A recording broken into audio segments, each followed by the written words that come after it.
안녕하십니까. 유동열의 안보전선입니다. 오늘은 간첩 이야기입니다. 지난주에 왕계산 간첩단 제1부를 소개해드렸고 오늘은 왕계산 간첩단 제2부입니다. 2부에서는 왕계산 간첩단의 활동상과 그 활동 특징을 좀 소개해드리겠습니다. 왕계산 간첩단이 도대체 무슨 짓을 했는가, 20여 년 동안 암약하면서 어떤 일을 했는가를 좀 말씀드리겠습니다. 첫째, 국가 기밀을 수집해서 북한에 전달을 했습니다. 그동안 수집된 정보를 좀 말씀드리면은 전시 작전 계획, 그 다음에 군부대의 조직 편성, 또 각종 한미연합 훈련 자료, 전시 기동 계획, 또 군사 시설에 대한 또 각종 위성지도. 특히 흥미로운 것은 미군의 주한미군의 야전 교보문을 갖다가 통째로 넘겼는데 200정보지라 A4 용지로 400페이지 분량입니다. 이 엄청난 분량을 갖다가 외장 하드, 외장 저장 매트에다가 저장을 해서 북한에 전달했습니다. 이 외에 국내 정치 상황이라든지 국내 정치 역학관계라든지 또는 각종 선거에 대한 분석 등등을 북한에 보고를 했죠. 20년 동안 이 간첩 일지 국정원 수사관들이 노력 끝에 그 암호를 해독해가지고 저장 메터를 갖다가 열어가지고 확인한 내용은 엄청난 분량입니다. 엄청난 분량입니다. 이러한 것들이 북한에 낱낱이 보고되었습니다. 그 다음 두 번째는 그 지자체 선거 때 직접 개입을 해서 이른바 그 진보정당이나 진보정당 후보를 직접 지원을 했습니다. 왕계산 간첩단은 인천 지역에다 근거를 두고 있었습니다. 그래서 인천시당 민주노동당 후에 해산된 통합진보당으로 합류가 됐죠. 이 민주노동당 인천시당을 왕계산 멤버들이 장을 했습니다. 그래서 그 지자체 선거 때 바로 그 북한에 보고한 내용을 보면은 그 왕계산 조직원 2명이 그 두 군데 민선구청장에 당선이 되었고 지자체 의원으로 당선됐다고 보고한 바가 있습니다. 이게 그 2006년 그 소위 6월달에 있었던 지자체 선거 그 결과입니다. 그 다음에 대남 공작비 관련을 좀 말씀드릴까 합니다. 세 번째, 여러분 북한의 그 대남 지하 간첩단은 북한에서 공작금이 내려옵니다. 엄청난 규모의 공작금이 내려오죠. 여러분 그 김낙중 간첩 사건 때는 무려 우리 돈으로 환산해서 한 그 당시에 16여 원이니까 지금 한 20억 원이 넘는 돈이 김낙중 간첩 바로 그 앞마당 장독대 밑에 콘크리트를 갖다 깨니까 그 안에 돈이 보관되어 있었는데 이렇게 엄청납니다. 왕전산한테도 초기에 북한의 공작 자금이 투입이 됐을 텐데 관련자들이 다 묵비를 행사하고 실제 확증된 자료가 없기 때문에 얼마만큼의 돈이 초기에 투입이 된지는 모르겠습니다. 그런데 하나 흥미로운 사건이 있습니다. 여러 간첩 사건과는 달리 이번 사건에서 보면은 북한은 왕대선한테 그 활동 공작비죠. 활동비를 공작비를 자력으로 소위 그 취득할 수 있는 자력으로 벌 수 있는 자력갱생을 할 수 있는 원천 기술을 줬습니다. 자, 무슨 말이냐면은 북한은 우리 왕계산 간첩단한테 뭘 줬냐면은 각종 건물에 드나드는 자동차에 출입 그 번호판을 갖다 인식하는 시스템, 그 원천 기술을 제공을 했습니다. 그래서 이걸 파일로 받아와 가지고 국내에서 오류를 조정해서 회사를 만들었어요. 그게 바로 지원넷이라는 회사입니다. 지원넷이라는 회사를 설립해서 이 차량 출입 소위 판독 시스템을 갖다가 팔아가지고 참 재밌습니다. 첫째는 일단 회사 운영 자금에 썼죠. 그리고 남은 돈을 가지고 공작비, 간첩 공작비를 쓰고, 그래도 돈이 남아가지고 김일성, 김정일 생일날에 정성 자금이라는 명목으로 북한에 도리어 돈을 건네줬습니다. 근데 2009년 해만 해도 총 22억 원의 매출을 올렸어요. 근데 흥미로운 것은 이 지온넷이라는 왕재산 간접당이 운영하는 이 회사에서 그 납품한 곳 중에 하나, 강남에 있는 뭐 H 아파트라는 유명 아파트인데, 그 아파트가 경별했게도 바로 이명박 당시 대통령의 형이 사는 아파트였습니다. 거기 아파트에 설치된 차량 출입 인식 시스템이 바로 지온넷이에요. 그렇기 때문에 이 지온넷이 막 이제 활동하다가 2011년에 검거가 됐죠. 검거가 됐는데, 하여간 막대한 저 매출을 올려가지고 시작 단계지만은 그 돈을 갖다가 공작비로 활용을 하고 정성 자금을 줬다는 특징이 또 하나 있습니다. 그 다음에 이제 이 또 하나 재미난 것은 뭐냐면, 어떻게 교신을 했냐면 무전기로 교신한 게 아닙니다. 첨단 그 사이버 방식의 그 암호화된 스테가노그래프 방식의 교신을 했습니다. 이 스테가노그래프 방식이라는 이 사이버 교신 방법이 처음 국제사회에 등장한 것은 2001년 9.11 테러입니다. 알카에다의 총책인 빈 라덴이 자기 조직원을 미국으로 침투시킵니다. 그래서 미국으로 이제 안전하게 침투된 이 조직원한테 이제 거사일을 갖다 보내는 메일을 보냅니다.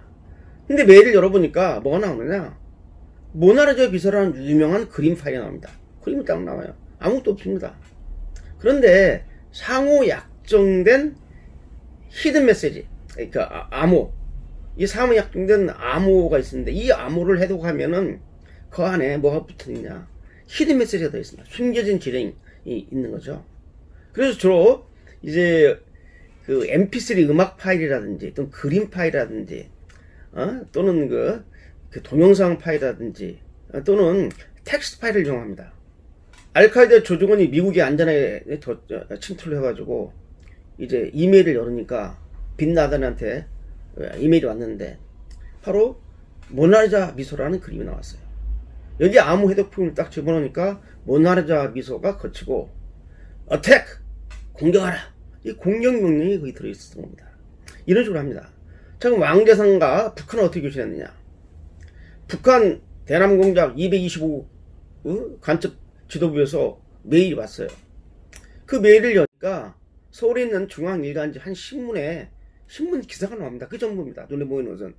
그런데 상호 약정된 암호를 넣고 해독을 시키면은 딱 그게 사라지고 기령문이 쭉 나옵니다. 이것은 암호를 모르면은 풀 수가 없어요. 뭐 첨단 기술로도 이 스테가노그래프 방식의 암호를 풀기가 매우 어렵습니다. 이러한 방식의 소위 그 교신을 했다는 게 사이버 교신을 했죠. 그 다음에 또 하나 이제 제가 또 말씀드려야 할 것은 뭐냐면 아주 중요한 내용입니다. 1990년에 검거된 95년과 97년 검거된 복수의 간첩망으로부터 실제 이제 진술을 얻어냈습니다. 얻어냈는데 뭐냐면 북한에서 난파될 때 이미 북한 대남공작부에서는 국내에서 활동 중인 주사파 핵심 인물들 1,500여 명의 신상 분석을 완료했다는 겁니다. 그리고 A씨하면 A씨가 자 태어난 곳이 어디고 아버지가 뭐하고 어머니가 뭐하고 심지어는 조부까지 설명을 하면서 어떤 학교를 나오고 사이 나서 어떤 경력을 했는가 또 어떠한 글을 발표했는가 자세한 또 어떠한 투자를 했는가까지 나온 신상 분석서를 이미 1,500여 명의 신상 분석을 다 평가를 완료했던 겁니다. 그래서 그걸 보고 내가 남조선에 내려가서 누구를 포섭할 것인가를 자기 공작과장하고 같이 협의를 하면서 소위 공작 계획서를 작성했다는 겁니다. 자, 여기서 중요한 게 뭐냐면은 왕재산의 총책 이름을 밝히겠습니다. 지난 일부에서는 이름을 안 밝혔는데 이미 신문지상에 그 총책 이름이 나와 있어요. 그래서 이분이 이제 징역 7년형을 선고받고 출소를 했지만은 이미 신문지상에 실명이 공개되었기 때문에 숨길 이유가 없고 많은 분들이 왜 실명을 안 밝히냐고 해서 밝힙니다. 김덕영입니다. 김덕영 총책이. 자, 근데 김덕영이는 제 기억에 당시 이 사건이 터졌을 때 일부 흘러나왔을 때 제가 김덕영 총책이 누구냐를 물어봤더니 김덕영이라고 하는데 김덕영이는 내 머릿속에 없었습니다.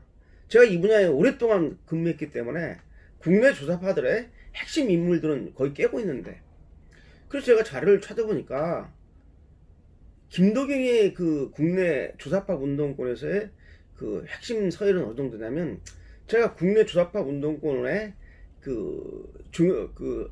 이제 그 역할에 따라서, 주의에 따라서, 역할에 따라서 A, B, C, D 5등급으로 분류한다면 왕재산 총책인 김도경에는 C등급에 불과한 사람입니다. 그럼 A등급이 누구냐? 민족민주혁명당의 김영하이라든지 이런 사람들이 A등급이죠. 그것도 포섭되었지 않습니까? 그런데 C등급이에요. C등급에 해당되는 김도경이를 포섭해가지고 200여 명의 왕재산 알을 깠단 말이야. 자, 그렇다면은, 자, 북한이 1,500명 중에서 다 이제 나름대로 공작을 시도한다고 칩시다. 공작을 시도한다고 치는데 다 포섭이 안 되겠죠? 그러면 포섭 성공률을 10%로 따집시다. 그러면 1,500명이라면 150개의 간첩망이 제2제3의 왕재산이 지금 활동하고 있는 겁니다. 아주 제가 욕심을 낮춰서 아주 낮게 평가한 겁니다. 1,500명 인사 중에 북한이 입지를 하는데 포섭하기 위해서 포섭 성공률이 10%에 불과하다고 칩시다. 그럼 150개 망인 거예요. 제가 왜 이 얘기를 하냐면, C등급에 해당되는 김도경 같은 인물도 포섭해서 왕재산이라는 200명을 거느리는 왕재산이라는 와를 깠는데, A등급, B등급에 해당되는 사람들은 거의 북한이 포섭을 시도했을 겁니다. 예를 들면 1991년에 적발된 조선노동당 중부적당 최호경이라든지 황인호라든지 이런 인물들, 황인욱이라든지, 또는 그 1심의 사건 관련자들, 또 민혁당 관련자들, 구국전이 관련자들 다 이미 북한하고 국내 종북들이 연결돼서 일어난 사건입니다. 그래서 80년대 중반 이후부터의 국내 간첩단 사건은 대부분 국내 주사파 핵심 지도부하고 북한의 대남 간첩 지도부가 연결이 돼가지고, 연계가 돼가지고 일어난 사건이라는 것을 말씀드립니다. 이게 매우 중요한 대목입니다. 자, 그 다음에 또 말씀드릴 것은 뭐냐면, 직접 폭동 계획을 수립했습니다. 인천 지역에서 경찰서라든지 또는 소방서라든지, 그 다음에 저유소라든지 주유소, 이러한 핵심 전략 거점을 갖다가 일시에 점거를 해서 폭동을 일으키는 폭동 계획까지를 마련했죠. 이게 다 압수수색에 저장 매체에 다 나온 내용들입니다.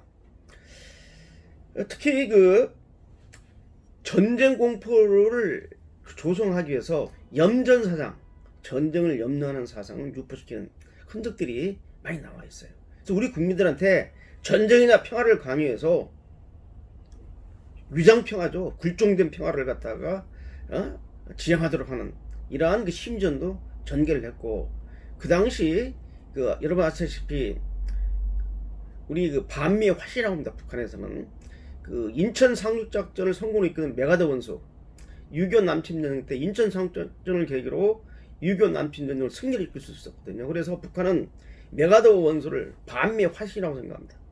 그래가지고 메가더 동상이 인천 지역에 그 자유공원에 메가더 동상이 있었는데, 이 메가더 동상을 철거해야 된다고 하는 지령이 국내 운동권의 자발적인 투쟁이 아니라 직접 북한이 지령을 했어요.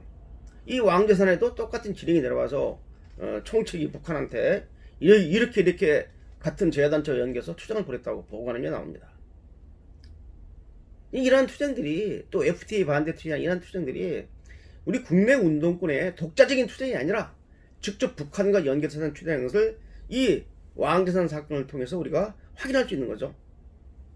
자, 그 다음에 그 충성맹성을 좀 말씀드려야 되는데요. 옆에 자료를 좀 보시기 바랍니다. 김일성, 김정일 생일만 되면은 이 왕재산 간첩단에서는 북한에 충성맹세문을 보냈습니다. 참 자기 아버지 어머니 생일날 제대로 챙겼는지 모르겠지만은, 도대체 김일성, 김정일이라고 뭐라고 생일날마다 참 부엌질나는 이 표현으로 말이죠, 김일성, 김정일 생일을 축원하는 맹세문을 보냈다. 정말 저는 그 맹세문을 읽어보고 정말 거짓말이 아니라 교육질이 났습니다. 번듯한 대학을 나와가지고 대한민국의 국민으로서 혜택은 다 입으면서 하는 짓거리가 간첩길입니까? 그 다음에 좀 분노할 일이 하나 있습니다. 참 뭐냐면은, 북한이요, 이 왕재산 조직원들의 혁혁한 성과, 20년 동안 간첩 활동했으니까 이 성과에 대해서 2005년 조선노동당 창당 그 60주년의 기념을 하기 위해서 4명한테 북한 훈장 서열 4번째인 노력훈장을 수여했습니다. 자, 그런데 재밌는 것은 뭐냐면 북한한테 훈장을 간첩질 잘해서 훈장을 받을 그 시점에 대한민국 정부에서는 그 아까 제가 말씀드렸죠. 왕계산 간첩단 이 지휘부들은 대부분 운동권 출신인데 과거에 운동을 하다가 수사기관에 검거돼서 사부 처리돼가지고 또 실형을 살았거든요. 또는 구속됐거나. 그래가지고 총체가 있고 왕계산 사명자인 임모씨 이런 사람들은 임모씨 같은 경우는 직접 반미 구국학생연맹에 활동을 해서 국가보안법 위반으로 실형 선고받았거든요. 이러한 것들이 인정이 돼서 당시 그 좌파 정부 시절에 국무총리 소속하에 민주화운동 보상심의위원회가 있었어요. 여기서 이런 간첩들한테 간첩질하고 있는 사람인데 뭐 간첩인지 몰랐겠죠. 그렇지만 과거에 소위 반국가 이적 투쟁을 했다가 민주화운동을 인정을 해주고 민주화운동 유공작중을 두고 거액의 포상금을 줬어요. 자, 그러니까 자, 북한에서는 노력원장 받고 간첩질을 하고 대한민국 정부는 간첩놈한테 물론 간첩인지 몰랐겠지만 민주화 유공자증을 주고 노잣돈까지 줬단 말이에요. 이거 정말 분노할 일이고 이게 국가가 아닙니다. 여러분, 최근에 지금 집권 여당에서 민주화 유공자들에게 또 특혜를 주는 법안을 발의해서 지금 눈총 맞고 있는데 정말 정신 차려야 할 대목입니다. 저는 이걸 보면서 그런 생각을 좀 갖습니다. 자, 이게 어디까지 지금 이러한 문제를 우리가 봐야 되는지. 자, 그러면 이 왕계산 간첩단 사건을 제가 이제 쭉 좀 말씀을 좀 드렸는데 하나 빠뜨린 게 있네요. 왕계산의 제2인자가 이모 씨인데 이상관 씨인데 이 양반이 이분이 이자가 맞네 분보다 이자가 현직 국회의장의 핵심 비서관인 정무비서관을 했습니다. 임채정 씨가 국회의장을 인원할 때 그때 현직 국회의장의 정무비서관 입법부의장관입니다.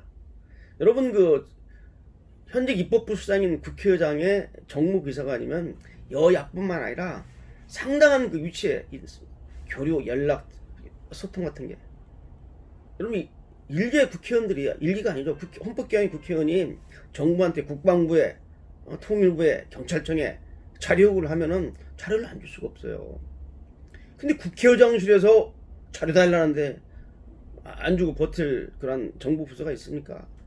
자료 받아가지고 다 어디로 갔느냐? 북한으로 건너가는 거죠. 자, 그러니 당시 살아있던 김정일이가 대한민국 입법부 수장의 핵심 비서가 자기 간첩이야. 자기 사람이야. 얼마나 흐뭇했겠습니까? 정말 대한민국은 정말 허술한 사회입니다. 자, 그러면 이제 결론을 맺겠습니다, 여러분. 이렇게 북한의 대남 간첩 공작이 왕재산에서 보듯이 20여 년 동안 암약을 하면서 200여 명이 알을 까고 있는 상태입니다. 그런데 우리 사법부는 매우 엄격하게 법을 적용합니다. 그래서 이 간첩단, 지하당 존재에 대해서 방과 단체를 인정하지 않았어요. 그 간첩죄만 목적수행 간첩죄, 회합통신, 잠입탈출, 고문차장죄는 다 인정을 했는데 이 방과단체 구성가입죄를 인정을 안 했어요. 왜? 방과단체 단체를 구성하려면 이 간첩조직은 단체 구성 안에 점조지로 연결되어 있기 때문에 누가 총책인지도 몰랍니다. 중간 보스는.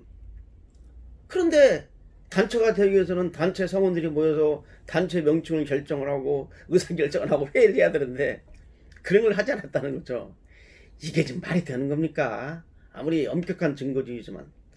하여간 이 왕계산 간첩단은 어려움 속에서도 특정 변호인 단체들의 집중적인 수사 방향에도 불구하고 엄정한 정확한 체증과 그 다음에 아까 말씀드린 디지털 포렌식에 의한 그 암호를 해독을 해가지고 이 문제를 풀었습니다. 그 다음에 하나만 더 말씀드릴게요.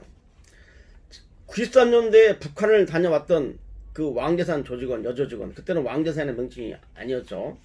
그 여조직원이 지금 현재 모 대학 교수입니다. 이분이 여자예요, 교수예요. 이분은 수사에 협조를 했기 때문에 공소무리를 했죠. 근데 이분이 최근 뭐 하고 있는가 제가 좀 떠들어 봤더니 반일 운동하는데 앞장서더라고요. 일본을 전공한 사람이 일본어를 전공했는데 그 국내 특정 좌파 단체와 같이 세미나 들고 뭐 하면서 반일 운동 하고 있는데 정말 법에 관용을 베풀었으면 대한민국 배반하고 북한에 빌붙어서 간첩질하다가 뭐 중간에 하기는 탈퇴했다고 하지만은 이런 엄청난 역사의 죄인이 법에서 관용을 베풀었으면 자중자제하고 자해하고 대한민국의 자유 및 체제를 위해서 속지 않은 마음으로 열심히 그런 활동을 해야지. 좌파들과 손잡고 반일 활동을 하고, 내가 이름을 공개하지 않았습니다. 국립대학교 교수입니다. 내 이름 공개할 수 있는데 꾹 참고 있는 거예요. 똑바로 하세요. 끝으로 안 합니다. 이렇게 엄중한 상황인데 지금 이 정부는 국정원의 대공수사권을 폐지하려고 합니다. 북한의 대남 간첩 공작이 다방면에서 입체적으로 전개돼서 어디서 어떤 같이 무슨 일을 하고 있는지를 검거하기 어려운 이 시점에 수십 년간의 노하우를 갖고 있는 북한의 간첩의 총본산인 정찰총국과 문화교육이 두려워하는 국정원의 대공수사권을 이 정부가 해체하겠다니, 이게 정말 대한민국의 국가안보를 위하는 행위인지 다시 한번 되묻습니다. 절대로 완벽한 국가안보 장치가 마련될 때까지는 국정원의 대공수사권 폐지는 정말 국가의 국가안보에 대한 강력한 축의 하나인 소위 대공수사권을 무력화하려는 음모라고 생각이 됩니다. 오늘 여기까지입니다. 감사합니다.